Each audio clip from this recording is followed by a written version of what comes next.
Wake up, rise and shine. It's a brand new day with Mona News. It's time to have your say. She's got the scoop, the stories, all the latest trends. Mo's got the news, let's hear it. My dear friends, from politics to showbiz, no story's too small. Mo covers it all. She's got the inside call, her voice so smooth, like honey in the summer sun. With Mo on the mic, you know the news is always fun. Mornings with Mo, the best newsy news in the world. With her style so classic and her stories unfurled, from morning till night, she's got us in the know. Turn on your radio, let Mo's newsy news flow.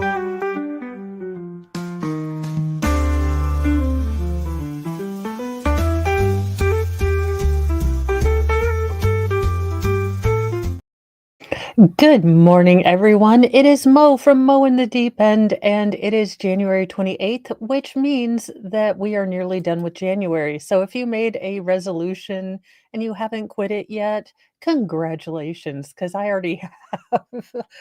Good morning, Wolfram, our brave and worthy Modly Mod. Tammy, good morning.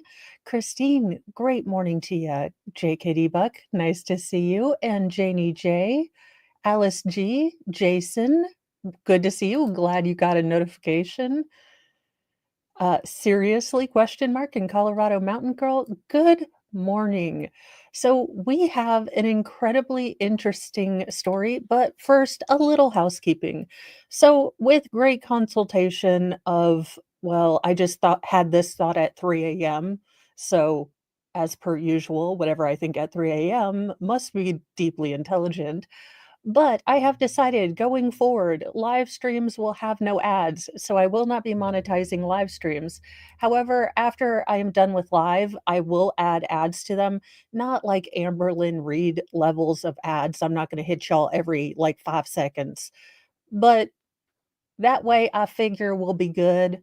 Y'all won't get interrupted during live streams, but I'll get 50 cents on replay, which I'd rather you guys have a good time during the lives than do that.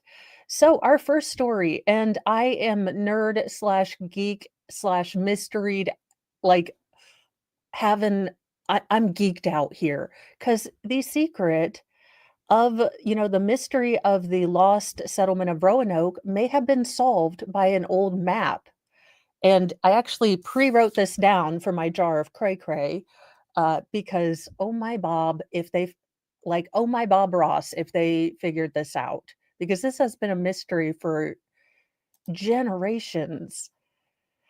What was lost is now found. Researchers believe they may have cracked the case of the lost colony of Roanoke, a great American mystery that has eluded historians for centuries. The caper concerns a group of some 100 British settlers who landed on Roanoke Island off North Carolina in the 16th century to establish an English foothold in the New World. But then, just 3 years later, both the colonists and their settlement had vanished without a trace. Now, their whereabouts have baffled historians for centuries until 2012, when experts with the British Museum analyzed a 400-year-old La Virginia Pars map drawn by one of the colonists named John White. Finding the parchment displayed a location where they might have ended up, the Great Britain News reported. Now, the secretive spot is in present-day Bertle County in North Carolina, where archaeologists have discovered ceramic artifacts of British origin. Now, the English expedition, which was backed by Queen Elizabeth I and Sir Walter Raleigh, arrived on the island in 1587, establishing the first permanent English settlement in America. It is also where Eleanor White Dare, daughter of Governor John White, gave birth to Virginia Dare, the first British baby born in the New World. Oh, Raleigh. Thank you. I knew I mispronounced it. When you have that notion that you have effed up pronunciation, but you cannot for the life of you save yourself.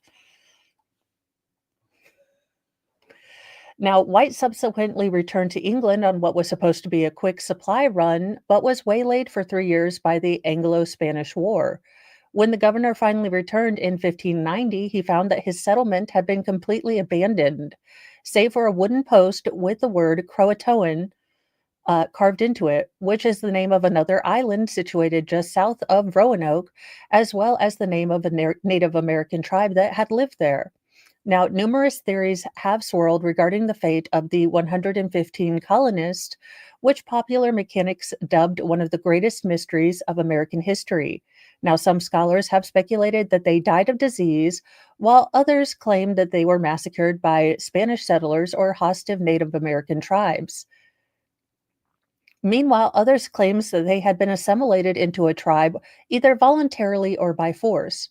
Now, those that remained were mere conjectures for 422 years until the British Museum curator Kim Sloan and a colleague, Alice Rugheimer, shed literal light on the mystery. They put John White's map on a light box to see what was behind the blank cover up, whereupon the duo discovered a symbol for a fort. Okie dokie. Well, are we going to see the picture of what y'all did, or are we just like, oh, okay, I see. So they covered it up with another piece of paper, old time, whiteout. So, okay, that's really interesting. So they found this symbol for a map that had been hidden for a long time. I said to Alice, I think we just discovered the intended site for the city of Raleigh, the colony that John White was sent to Virginia to found, Sloan told Popular Mechanics. And then I think I swore. The apparent fort was located toward the western end of Albemarle Sound, less than 100 miles away from the Roanoke settlers' last known whereabouts. This location happened to be a dig site called 31BR 246, where in 2007, researchers excavated a specific type of English pottery that was, quote, limited to the earliest settlement sites in Virginia, possibly dating back to the 16th century, per British archaeologist Nicholas Lachetti. Now, it is suggested that the location, now known as Site X, was a previously unknown English settlement. North Carolina's First Colony Foundation scanned the repository using satellite based remote sensing technology, but did not discover any topographical features resembling a settlement like Jamestown or Plymouth. However, the probe did yield more artifacts, including a colonial shoelace tip and a tender hook used for securing cloth, which the Foundation believes could have only belonged to the Roanoke refugees. The findings suggest that while Site X didn't harbor all of the Roanoke settlers, a few of them likely decamped there. Experts suspect that they could have had a small colonial family, seeking aid from Native Americans or things like that. They are not quite sure if this is the actual site, but signs and, dating of the pottery does put it to where that could be it. Now, in 1937, archaeologists discovered another clue known as the Dare Stone, which contained writings from Eleanor White Dare. One side displays the sign of the cross, a symbol of emergency, and the phrase, Ananias Dare and Virginia went hence unto heaven, 1591, and Englishman Shoe, John White, Governor VIA. Now, on the other side, written from Eleanor's perspective, outlines how the colonists left Roanoke and faced 2 years of misery. The stone, researchers say, shows more than half of the colony died and also contains news of a ship arriving off the coast. The First Colony Foundation plans to continue probing Site X to glean more insight into the lost Roanoke colony's fate. So interesting. It seems like it's probable. Hopefully they find some more evidence, but yeah, colonists were no joke. I get upset when, I have to get up to heat a Pop-Tart. So thank y'all for doing the hard work without deodorant, because look, I need my Hot Pockets.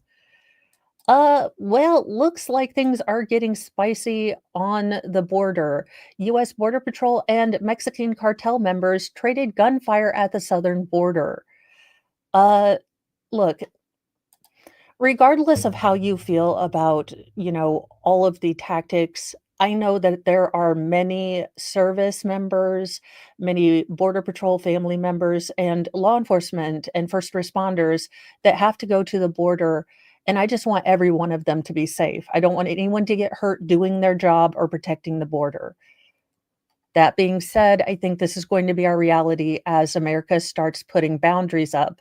Just like with a toddler, just like with a kid, when you start putting boundaries up, when you start, having actions and consequences, they tend to not like that and act out a bit more until they realize that you're not playing around.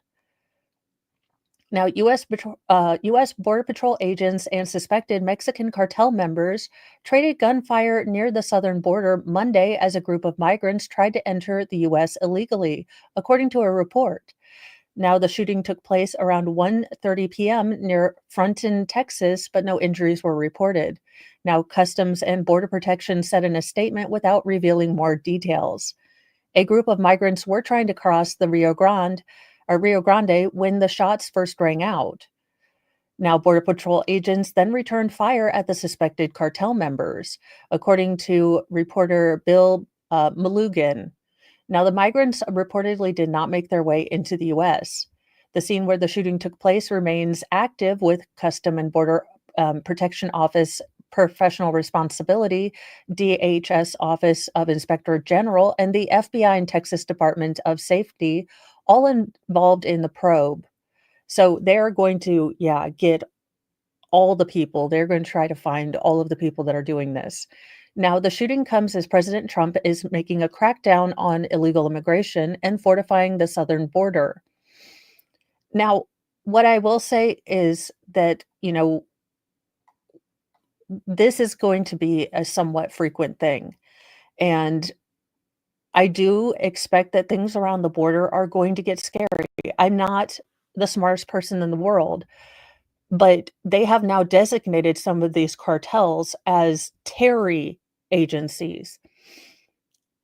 Now, I have not seen the Faces of Death videos, but the cartels are really, really evil. And, if we have to take down real evil, things are going to get hairy. So I hope everyone can stay as relatively safe as possible. But I do not see this situation diffusing in a while. I foresee it coming to a head.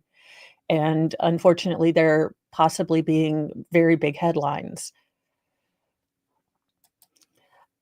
In sad news, rising TikTok star Nyesha Turner had passed away at 17, and her cause of death has been revealed. Uh, I am not a big TikToker. I feel absolutely horrible about, their family, but let's see what happened. Rising TikTok star Nyesha Turner passed away in a shooting outside a Southern California mall. She was 17. I mean, God dang it, or God dang it. You know, it would be tragic, it would be horrible if she had passed away in a car accident or had some incredible infection or medical accident. It's so pointless that I'm guessing as we read down in the article, this is gonna be some, internet beef or some guy that was trying to get another guy who disrespected him on the street. I mean, human life is so precious and we treat it like it's so worthless all over freaking, honor stuff. Look, call me anything but late to dinner. You're not paying my bills, you're not, involved in my family. You can think I am the worst person next to, the Kool-Aid man. I don't care. I'm not gonna waste my life worrying about what people on the internet think, but we are losing generations of children over stupid TikTok drama that becomes, bullets and gunfire. Ugh. The social influencer known best as Saya to her followers, Turner died of a gunshot wound to the chest. Now, the content creator who boasted more than 310,000 no, 300 10,000, viewers on TikTok, was caught up in a shooting on January 18th. Police arrived at the Los Cerritos Center Shopping Center. It's a center, and you can just say mall, around 7:30 p.m. and found an unconscious woman outside a vehicle.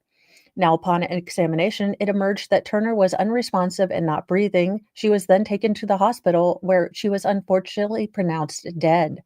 Welcome, Skybell and Dark Alile and Squad Bob. Welcome, welcome. The investigation is still ongoing. Deputies from the Cerritos station responded to the parking lot of Cerritos Mall in regards to a gunshot victim call. Lieutenant Steve DeJong of Los Angeles County Sheriff's Department's Homicide Bureau told the Los Alamitos High School students newspaper. When they got there, they observed a female juvenile, 17 years old, with a gunshot wound.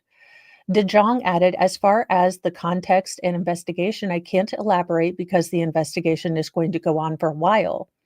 Now, following the new, excuse me, following the news of her death, Turner's social media followers have rushed to the comment section of her final post to pay tribute. Turner's final video, which is a 15-second clip in which she dances, was posted just days before the shooting. I'm still in disbelief, one person wrote. Another added, rest in peace, Saya, we'll miss your videos. Last week, several of Saya's followers gathered to pay their respects to the late teen. Fans brought candles, flowers, and signed notes as they displayed photos of the beloved content creator. Now, many signed their name on a tribute poster before releasing purple, white, and silver balloons into the air. Hopefully they can find who did this. Hopefully it wasn't a dumb, stupid reason, and hopefully their family gets the small amount of closure that earthly justice gives you. Whenever I feel like I am a hot mess, I just look at, Dalton Mayor Tiffany Henyard, and I'm like, I'm doing this adulting thing kind of a-okay, all right? Like, I'm not being held in contempt of court. I don't have, FBI following me. I'm doing this adulting thing a-okay. Dalton Mayor Tiffany Henyard has been found in contempt of court after allegedly stonewalling liquor licenses. As you do, this woman just cannot find a win here lately. And considering she's probably embezzled, upwards of millions of dollars, I'm not too worried about it, but she just can't catch a break. Now, Tiffany Henyard, the scandal plague mayor of Dalton, Illinois, has reportedly been found in contempt of court after allegedly stonewalling liquor licenses for months. The owners of St. Patrick's, a three-story restaurant and banquet hall on Lincoln Avenue, sued in August, claiming that the mayor had repeatedly promised to sign the liquor licenses, which were already approved by the Village Board of Trustees, but did not. Now, in court on Wednesday, Henyard, who also serves as the Village Liquor Commissioner, reportedly vowed again that she signed the licenses, or she would, but she didn't before 5 p.m. Thursday on the deadline. The parties were therefore forced to return to court again Friday, and Henyard arrived a half an hour late for the hearing. Ma'am, like, if there is one thing that gets my grits more than anything in my life, it is people being late. Like, I am the type that if I am not 15 minutes early, I am doggone near a panic attack. But to show up to court just late, like just roll in like, oh, I'm here, y'all can start. How disrespectful.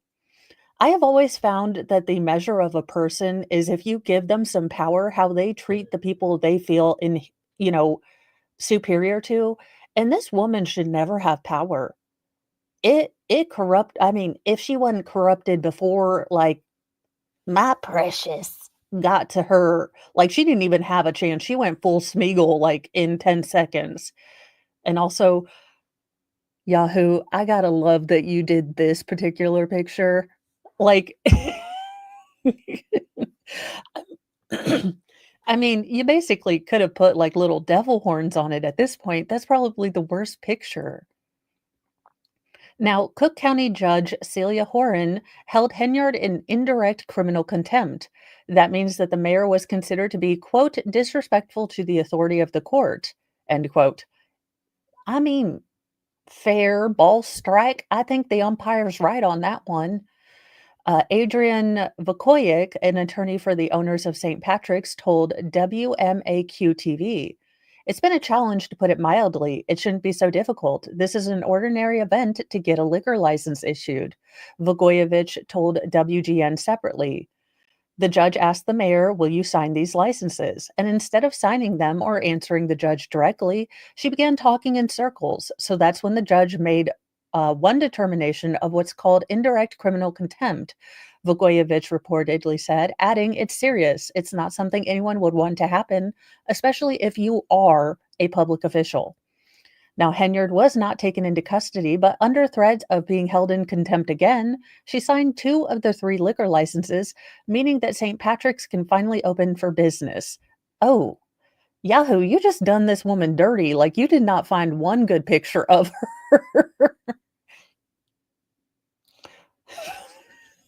I'm sorry, but good lord, these pictures, like, I kind of feel bad for Tiffany right now. Like, let's be honest, like, I wouldn't want my driver's license posted all over the internet or any of the pictures Mr. Mo takes right after me giving birth. So I get it. Look, I curate my timeline so that my pictures aren't on there, but I mean, I only feel a scotch sorry for her. I mean, she seems insufferable, but I would feel a little bad if all my bad hot take pictures were up.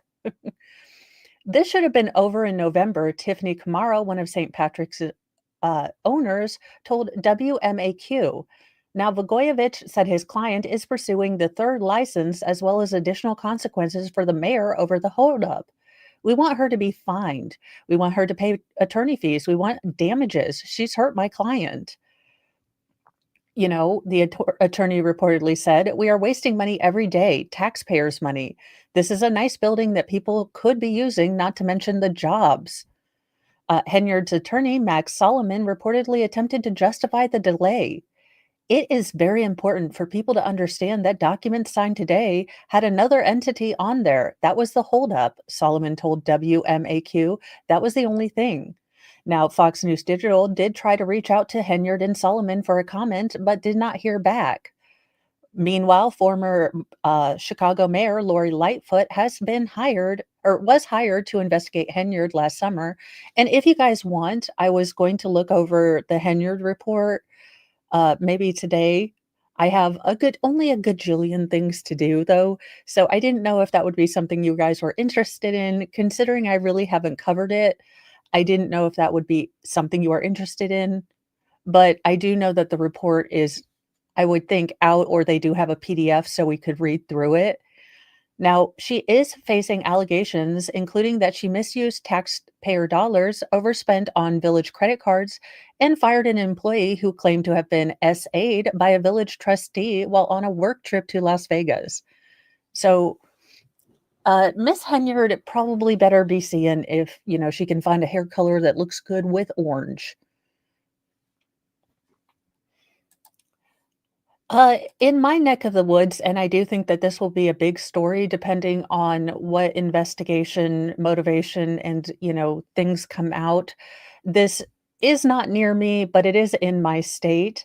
So, police fatally shoot gunman accused of unaliving two inside an Indiana market.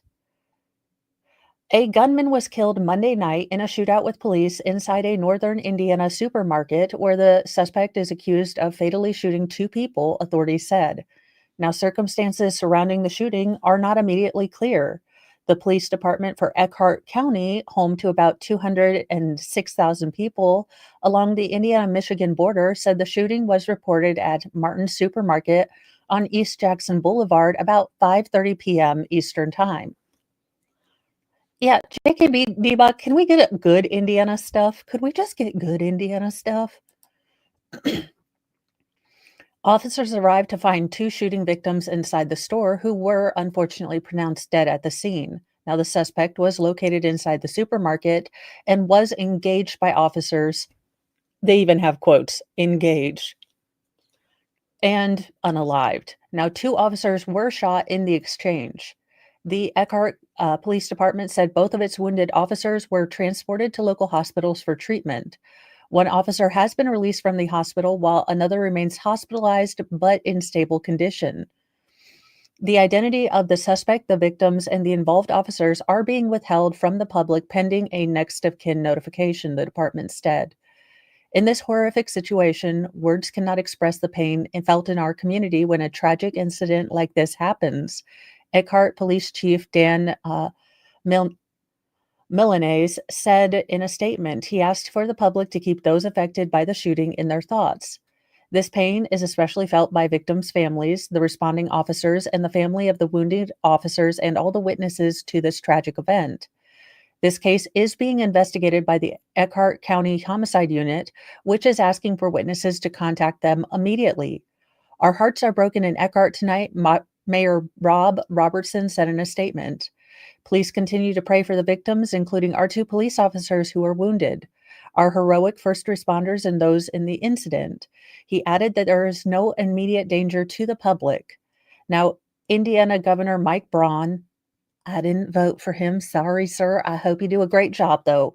Look, if I voted for you, if I didn't vote for you, if you are in leadership, I don't give a rat's rah-rah what your party is. I want you to do your doggone best for us.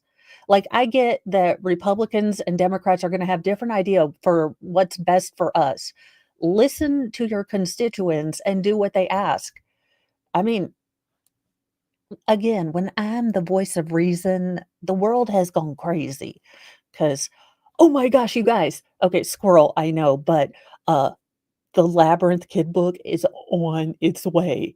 So we are gonna have a Labyrinth reading. Okay. I know, I know. You're like, look, the things that make me happy are multitudinous and auditudinous. I never had a knockdown drag-out fight between Bill Burr and Howie Mandel, on my bingo card, but apparently it wasn't knockdown drag out. But I also didn't know that Billy Corgan from the Smashing Pumpkins is allegedly his half brother. Looking at pictures, I can see it, but interesting. Bill Burr slams Howie Mandel for an ambush interview with Smashing Pumpkins' Billy Corgan, his alleged half brother. That is kind of a douche move. Like, let's be real. Every family has their, stuff they want to keep behind closed doors. I can't imagine going into an interview and kind of having your family's personal, struggles highlighted for views. That is such a dick move. Sadly not. But the book I create will have that. In fact, the codpiece will be the hero. He will save the day. He will become the Jiminy Cricket like conscience of the Goblin King, and there we go. Bill Burr isn't happy with Howie Mandel after the latter invited an unwanted guest onto their podcast episode. The comedian, 56, unloaded on Mandel, 69, after Smashing Pumpkins singer Billy Corgan, 57, showed up mid-interview on a January 21st episode of the Howie Mandel Does Stuff, podcast. You're an a-hole, Burr told Mandel. Yeah, I'm guessing they're not best friends.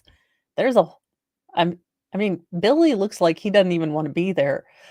And I think we remember Billy Corgan being very, very personal and very not great with a lot of this is a dick move for both men on Howie Mandel, and for different reasons. You've got Bill Burr, who maybe doesn't want his family stuff all out there, and you've got Billy, maybe not wanting to have, a heart to heart with his half brother possibly on a podcast.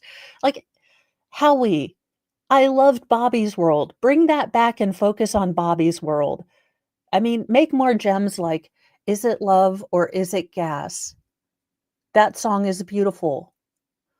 Go start working on, Bobby's World and don't remake it for modern audiences, Howie, if you want to do something.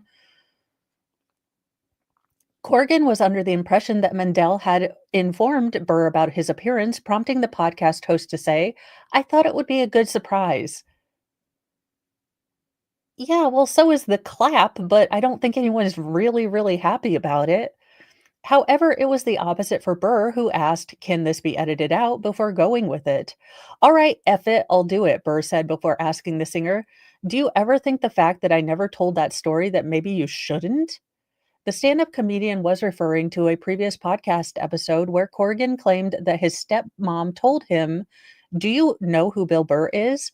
Bill Burr might be one of the children that your father sired in his days of being a traveling musician."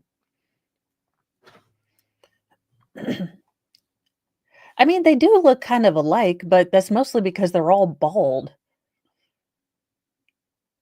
I mean, I don't know.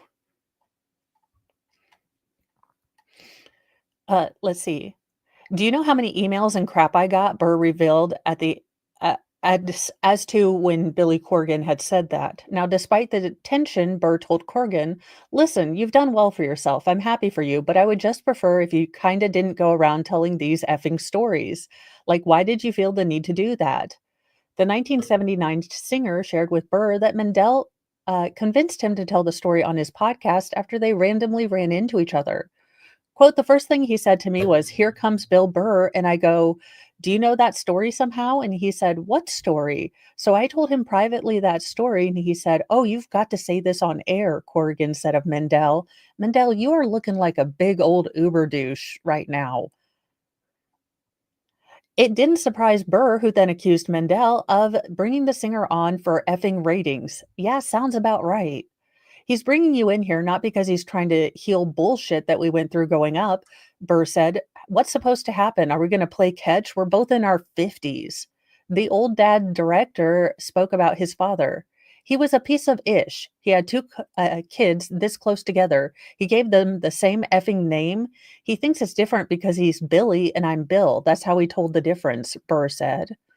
He also clarified his feelings on Corgan. "It's not that I don't like him, it's just he reminds me of all that ish," he shared. Now, the Post did reach out to Mendel for comment. In November, Corgan spoke about his stepmom's suspicions. "I never told it to anyone before," he told Mendel. "In fact, most of my friends don't even know this story." So, about 10 years ago, one of my brothers was having a birthday party, and my stepmother was there, who is obviously married to my father. And my stepmother said to me, "You know who Bill Burr is." Now, at that point, I'd never heard of Bill Burr. I didn't know who he was. I didn't know he was a comedian or anything. He could have been the guy down the street. Corrigan recalled Burr's striking resemblance to his father. And she said, "Well, he's a comedian, and I think I somehow called up a picture on the phone, and I kinda noticed right away, 'Gee, he kinda looks like my father,'" he said. "Bill Burr looks more like my father than Bill Burr looks like me, or I look like Bill Burr." Now, Singer shared with his stepmom that she told him, "I think he might be one of your father's illegitimate children. Bill Burr could have been one of the children your father sired in his days of being a traveling musician." Now, Corrigan doubled down on the tale. "This is a true story. I'm not making it up. There's no joke in this. This is a true story. I've never told this anywhere, honestly." However, Corrigan shared at the time that he didn't believe that they were related. "It is my belief at this point, because I've sat on this story for 10 years, that I don't think that Bill Burr and I are related. It's just one of those things. There are people in the world who look alike." And welcome, Shizzy Raiders. Thank you so much for joining. So there you go, Smashing Pumpkins and F for Family. I can't imagine. Oh my God, if F is for Family would use a Smashing Pumpkins, intro. Look, heal that rift and bring back F for Families. Well, looks like Apple is in a bit of a poison apple sort of situation here with those of you guys with the dangly bits. Quote, "Men are identified as having talent. Apple must defend itself in a massive gender discrimination lawsuit, a judge rules." Welcome, Maud and Boosh McFadden, Celestial Force, and Denise Berkson. Welcome.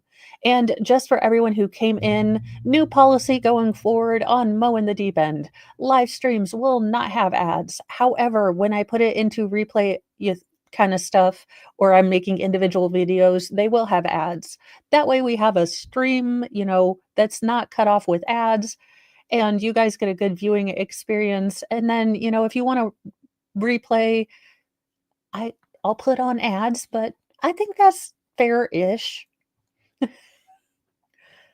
A California judge ruled that Apple must face a major gender discrimination lawsuit that began with a tax form left on an office printer. Justina Zhang and Amina Salgo are two longtime Apple employees.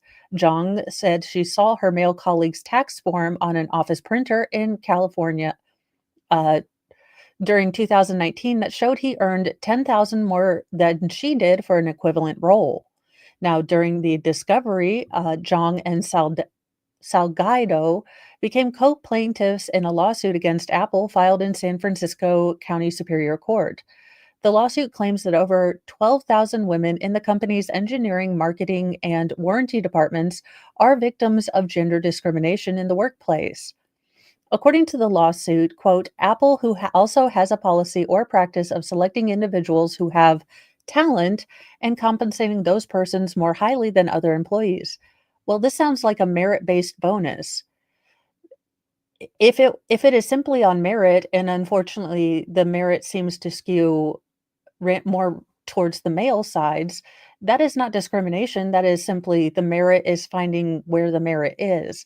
Now, if they said, okay, if he has a dangly bit, he could be an utter moron and we'll hire him.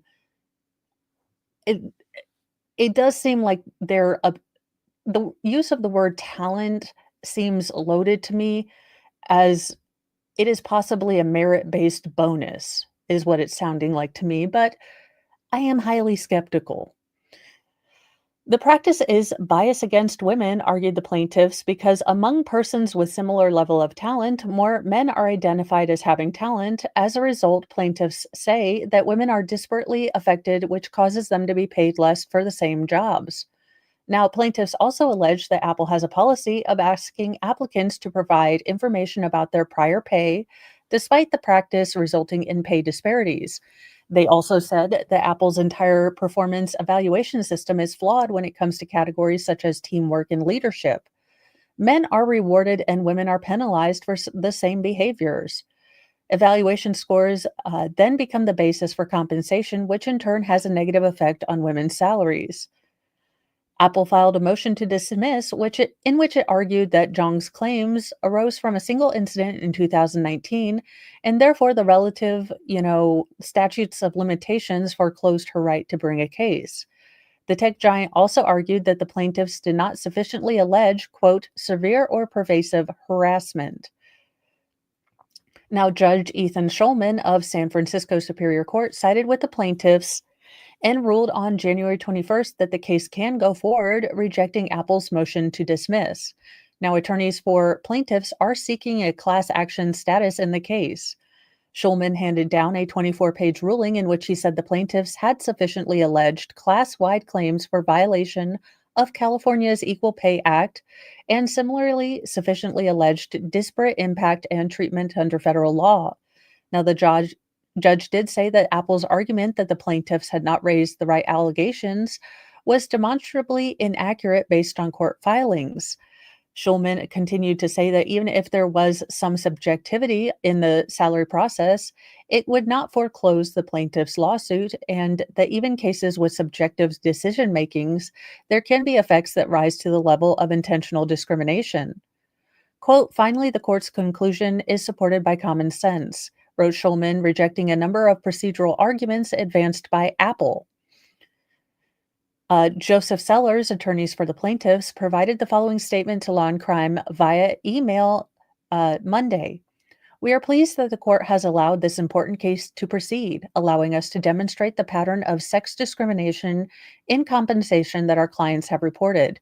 In addition to this conduct being illegal, Apple's position as an industry leader makes it especially important that this unlawful discrimination be exposed and successfully challenged. Apple did not immediately respond to a request for comment.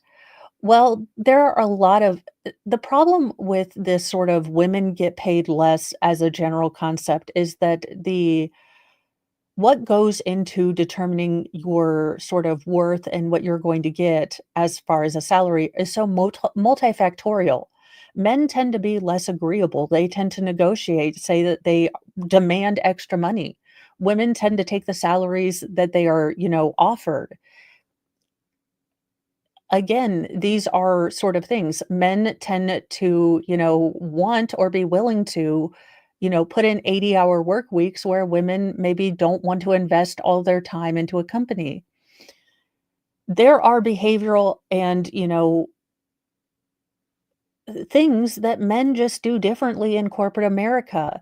These are not being discriminatory, these are merit-based. If more men are willing to put in the time, if they are willing to show, leadership potential, that is not discriminatory if it is a truly merit-based, kind of system. And we'll have to wait for the discovery. Maybe Apple totally went, "You have boobs, you can't be in measurement," or measurement. You can be in measurement with boobs. Management. I mean, if they come out with proof that they are actually discriminating against women, then no, that's terrible. But if they come out saying that women don't want to put in the 80-hour weeks, women don't generally go into coding, women generally don't, sacrifice, a potential family in order to work really hard. It is just multifactorial, and you can't blame it on dangly bits and boobs. Again, when I am the voice of reason, this is a terrible idea. A sad story, an engaged couple were found in separate rooms in a Vietnam villa believed to have died from tainted limoncello. Okay, y'all, if you are abroad, just do not drink because this is like the fourth story of booze being tainted with stuff that'll unalive you.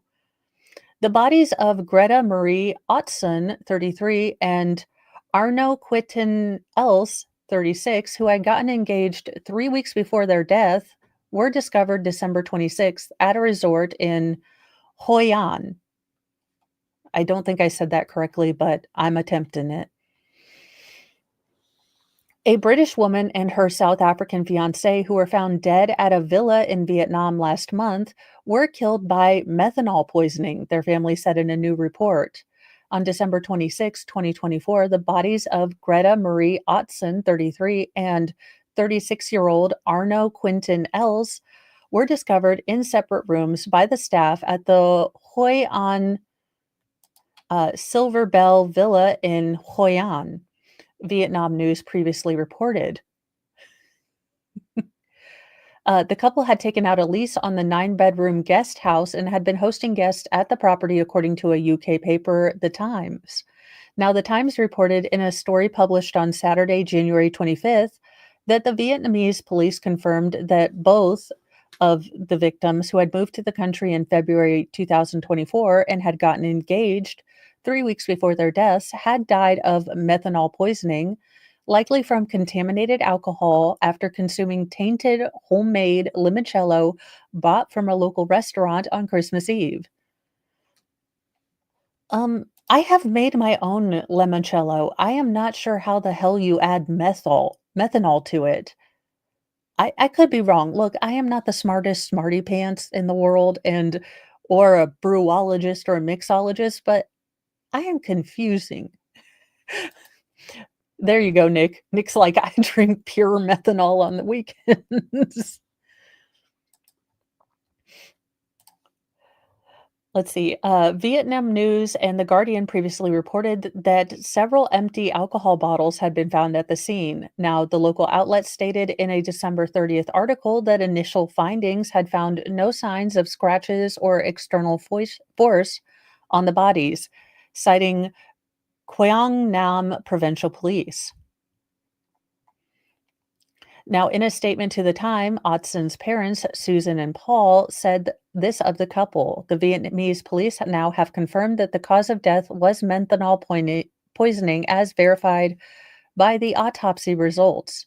Both Greta and Arno were experienced worldwide travelers, and they found their perfect home, and they were incredibly happy with their life in Vietnam, also planning for the future.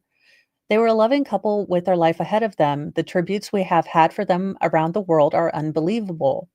Our aim is to bring the people who supplied the alcohol and killed Greta and Arno to justice. Yeah, pretty much. Now, according to The Guardian, both Otson and Els were registered for long term temporary residence at the tourist villa since July 4th, 2024. Susan and Paul, who are from Wales but now live in Bahrain, reportedly flew to Vietnam for the couple's cremation earlier this month and have since returned to their home with their ashes, according to the Times. Now, the newspaper did not name the restaurant where the pair were thought to have bought the tainted alcohol, but did report it was still open and no arrest seems to be made. Stay away from that limoncello, okay? Actually, just don't go there. Like it has a one Yelp review. Don't. Now, I am going to have to confess something that I don't know if it takes my America pass away, but I have never been to a Buc-ee's. Now, it is on my bucket list for this year, but I have never been to a Buc-ee's. But this escaped Alabama inmate got to go to a Buc-ee's before I did. This is a travesty, if you ask me. Escaped Alabama inmate captured more than 600 miles away at a Buc-ee's in Texas. Well, maybe he got some chicken nuggets or at least a nice hat. Y'all, I would buy the Buc-ee's store out. Look, I'm already jealous of Nick's, Buc-ee's onesie. Law enforcement officials are creating license plate technology for assisting in the capture of an Alabama inmate who escaped custody and was captured over 600 miles away at a Buc-ee's in Texas. Melissa police confirmed to Fox News Digital that they successfully captured Pearson McKinley Anthony, 25, who was wanted out of Marion County, Alabama, after he escaped custody. Just before 5 p.m. on Sunday, January 26th, officials say they were alerted to a vehicle in connection with Anthony's escape after a flock camera flagged it near the Buc-ee's in Anna. Now, officers arrived at the location and they said Anthony was leaving the parking lot of the Buc-ee's and a high risk felony traffic stop ensued. Officials say Anthony surrendered without incident and was later discovered that the driver of the vehicle also had an active felony warrant. Oh, your friendo was just an accomplice and he also had a warrant. See, there are friends and then there's an accomplice, and I will be your friend, but I'm gonna need to be on the outside so I can bail you out. So that's a no-go, friendo. I will bring bail money, but I am not going to be an accomplice either before or after the fact. Now, both Anthony and the driver were taken into custody. Officials say they both remain in Collin County Jail while they are awaiting extradition to Alabama. Now, officials added that Anthony had been charged with a third-degree felony. Melissa, which is about 65 miles from Fort Worth, is more than 600 miles away from the jail that Anthony escaped from in Alabama. It was not immediately known what Anthony's original charges were for and why he was in custody.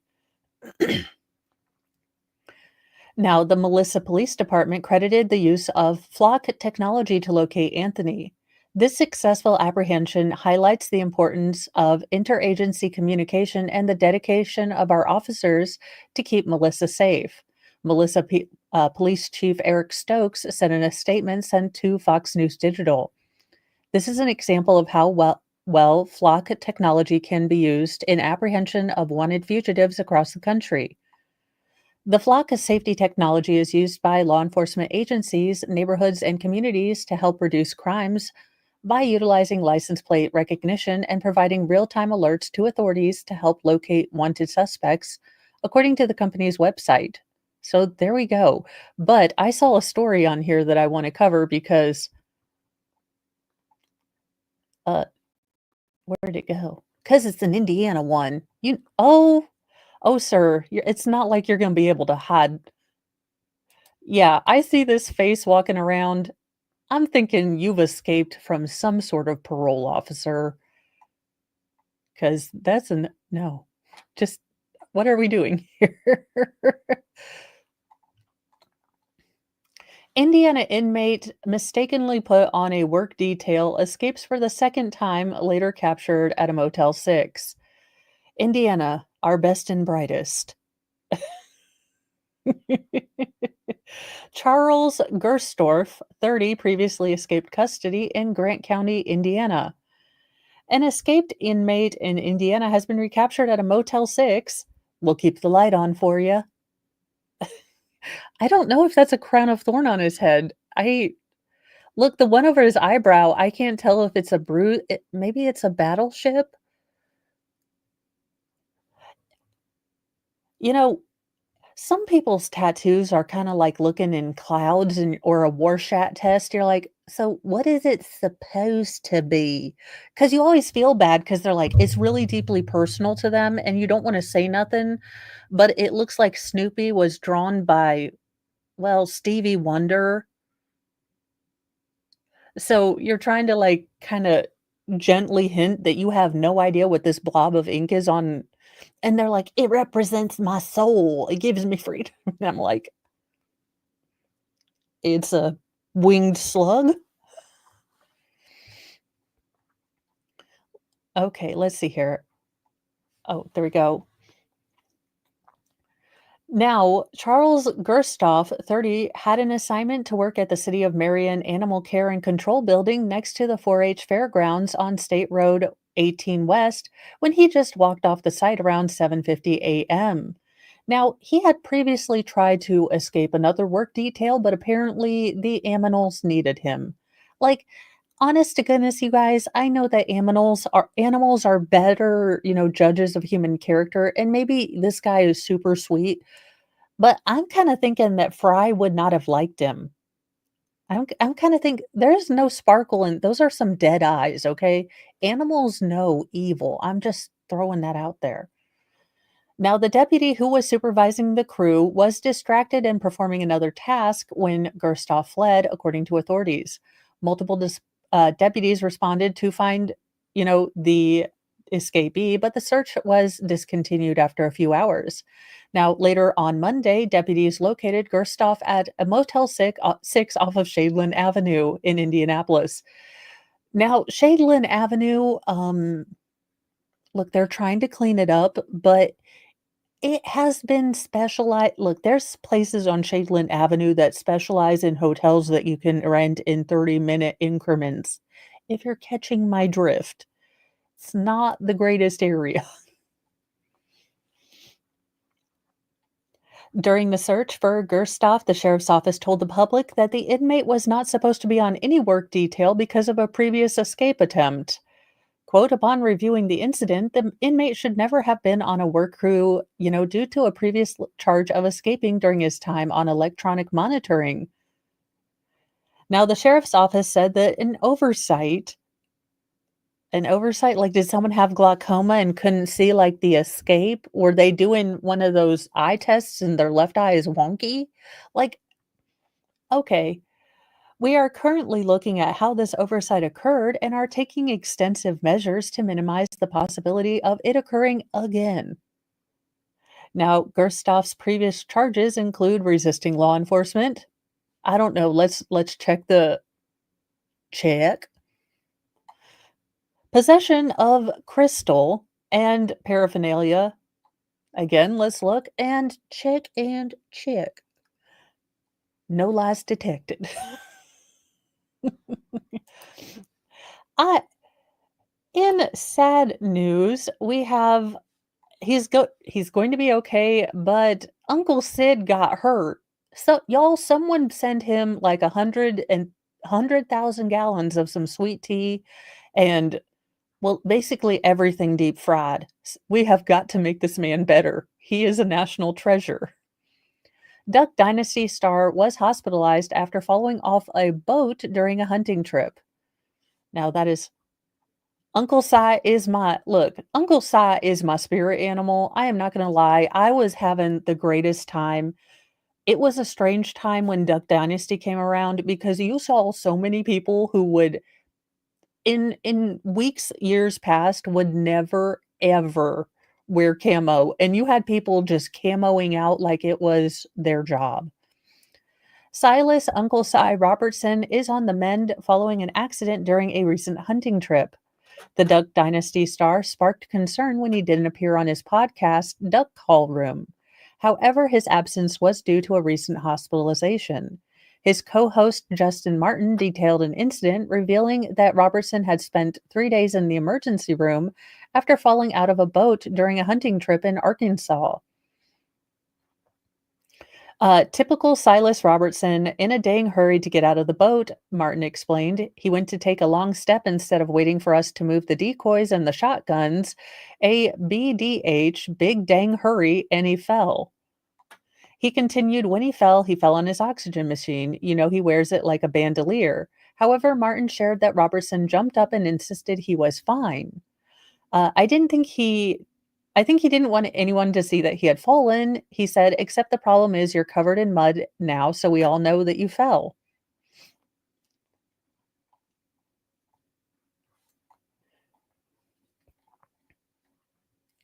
Martin said that Robertson continued to claim he was okay, but as the day went on, it appeared that the situation was growing more serious.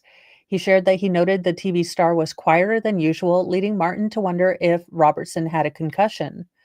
The Duck Dynasty alum Philip McClelland also shared days later that Robertson admitted to him that he was in a lot of pain and had been in pain for 3 days. They said that Robertson was experiencing low oxygen levels, which prompted his family to get him medical attention at the ER. X rays showed that he has sustained, and Daryl Brooks, one of these days, I'm going to punish you for the fact that my brain sometimes puts up substained instead of sustained because of you. You have ruined sustained for me. And well, okay, you made sub penis better because it does sound like you just said sub and penis, but substained, look, of all the evil you've done, this is a very small bit of evil, but I'm still mad at you for it.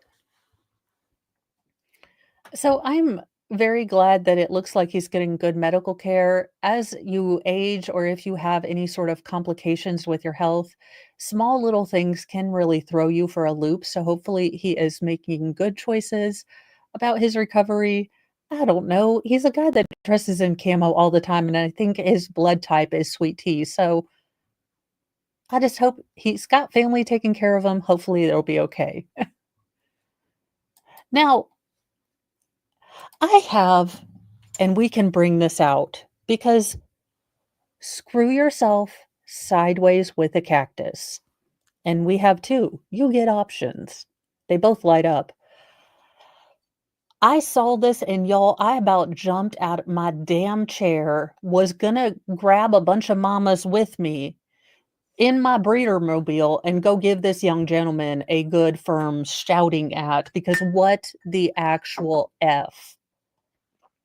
Looking for clicks, a man who used a 3-month-old baby to brush snow off his car in a viral TikTok video is likely to face charges. Good.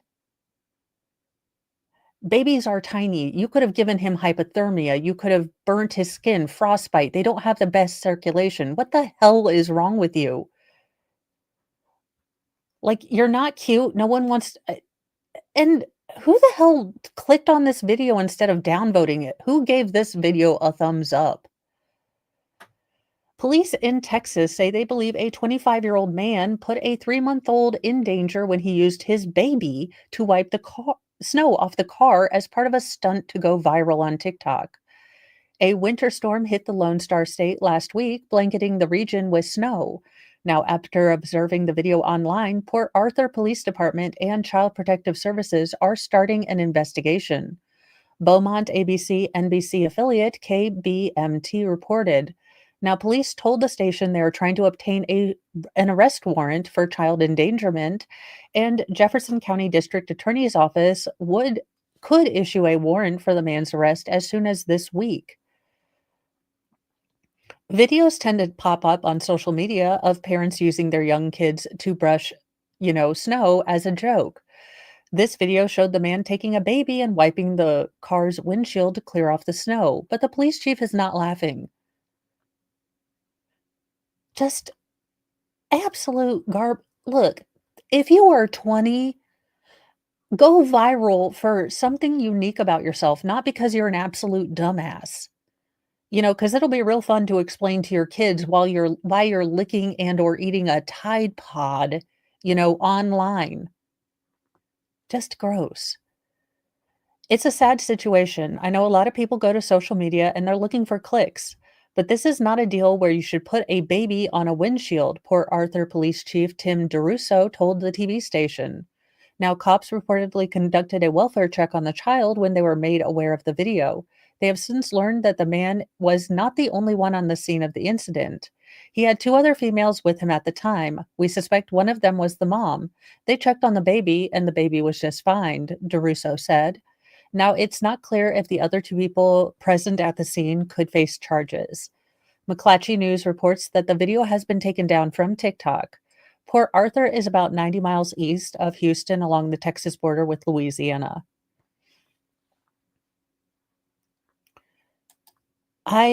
Y'all, okay, we're going to have to make another card for this because I ranted last night, but this is how you get final form Jesus down here, y'all. Butt crack piercings, freaking, penises of the future. This is how we're going to get final form Jesus down here, taking us all out because we're not, the best people sometimes. But what the actual hell am I reading? Like, can we just admit that this particular matrix simulation is completely broken? Unplug this particular simulation, wait 10 seconds, and put it right back in? Could we do that? Could we do that? Cardi B is showing off her new butt crack piercing after fans cast doubt. Now, for practical reasons, I have a couple questions. We have seen the talons this chick has on. So I would assume that wiping is already a tactical situation. And now you pierce how are you going to get back? Okay, I have questions. Cardi B started 2025 off with a bang and a hole. Well, that sounds like the start of her next album, A Bang and a Hole. So I got my butt crack pierced, the rapper revealed via X on Monday. The proclamation shocked many of her followers, with one replying she better show proof and another echoing photo or it didn't happen. With seemingly no hesitation and or shame or modesty or thoughts of good taste, Cardi, 32, returned to social media to post a close-up shot of her blinged out butthole, or not butthole, but backside, sorry, which is heavily tattooed. Do I lie? She posted along with the... Okay, where is the... I am... Oh, so it's at the top? It's at the juncture of the cheeks, I guess? Why? That's just gonna hurt your ass when you sit down. I'm so confused.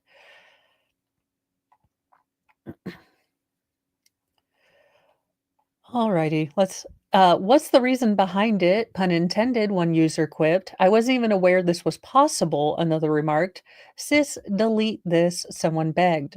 While others expressed concern for the WAP musician's three young children, daughter Culture, 6, son Wave, 3, and the 4-month-old girls fans believe is named either Blossom or Bloom, whom she shares with her estranged husband, Offset.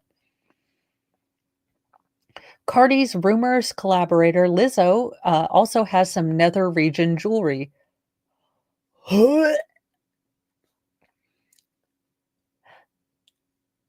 The sentence, Lizzo has nether region jewelry, should not be allowed into human language.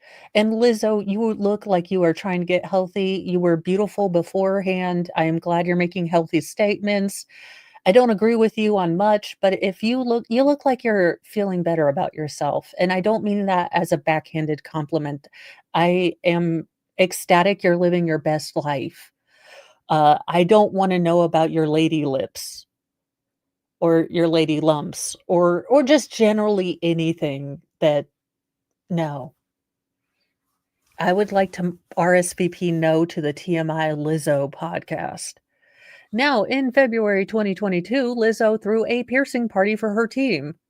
Or you could have just gotten them a Starbucks coupon. I have so many piercings right now, I never thought I'd be this girl, the 36-year-old later exclaimed to TMZ paparazzo in West Hollywood, California, prompting the paparazzi to inquire about how many she received at her event. Oh, Lord.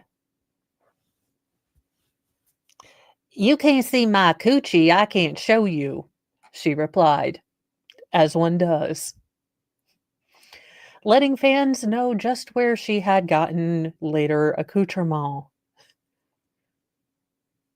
Okay, look, I get it.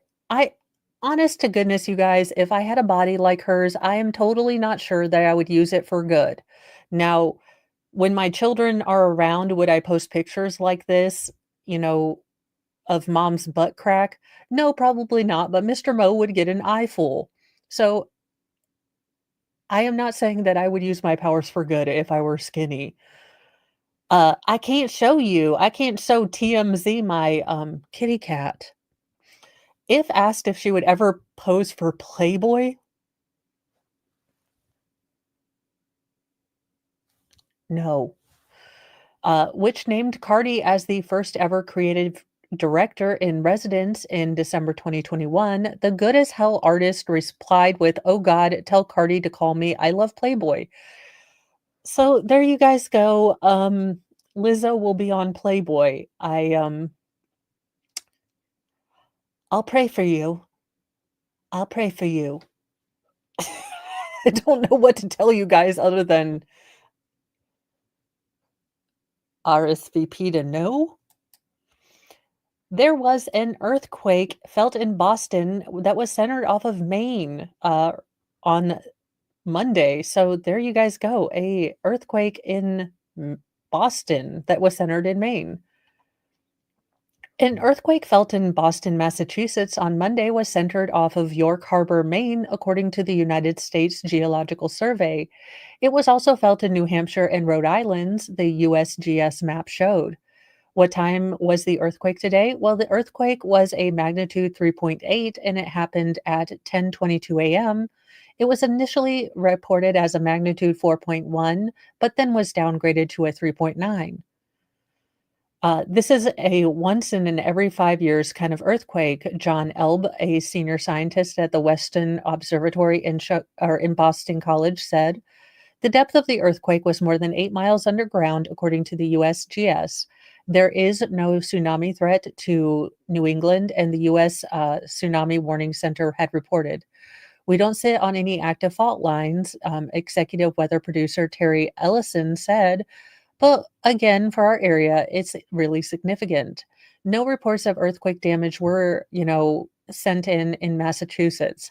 However, shaking could be felt for a few seconds in the area as well as in the, WBT or BZTV newsroom in Boston. So glad that, no one was really hurt, no structures were damaged. We had right after my second daughter was born, we had a pretty good, I think, 4 or 5 magnitude earthquake in Indiana. I think it was from I want to say Madras fault. There's a fault in the middle of the country, but I cannot remember. Uh, Robert, I don't know. I will say that I do admire Lizzo's comfort in her own body. I have struggled being comfortable in my own skin, uh, regardless of size, and I've never had the confidence to do that. So if there were one thing that I were envious that would be a positive thing for Lizzo, she does appear to just confidently own her body. And for right or for wrong, she doesn't seem to hate it, which I have done for a long time of my life. So I'm not going to hate her if, she is okay in her skin. I'm not gonna pay to see her on Playboy either. She can do that, but, people are gonna vote for their wallets. So if people wanna see that, that's fine. If they don't, it's not it's just what people like, and some people like, curvy, voluptuous, some people like, thin. The human weather vane will be okay.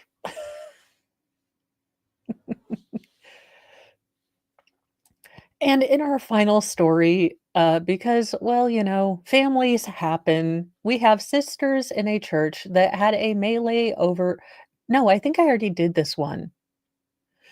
Maybe, maybe not. If I have, here's a replay, you guys, because I can't remember.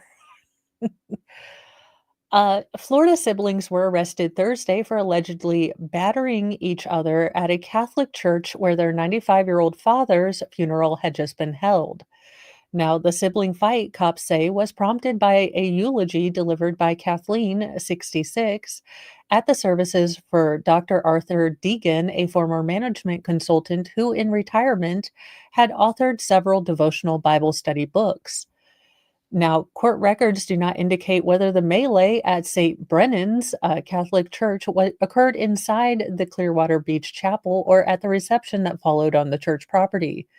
Now, according to the arrest affidavit, Kathleen's eulogy did not include a mention of, her sister Maureen's 24-year-old daughter, which upset the younger woman and triggered a verbal argument between Kathleen and her niece. Now, investigators charged that Maureen, 60, walked over to Kathleen and purposely chest bumped her. Oh, did we have a boob tap?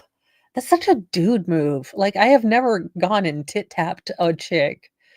Not gonna lie. I mean, maybe you other ladies are, over here boob tapping, but I have never wanted to, like, chest tap another chick in a show of dominance. You really see that with men, they tend to, buck up, chest up, but I have never seen that with women, or at least not commonly.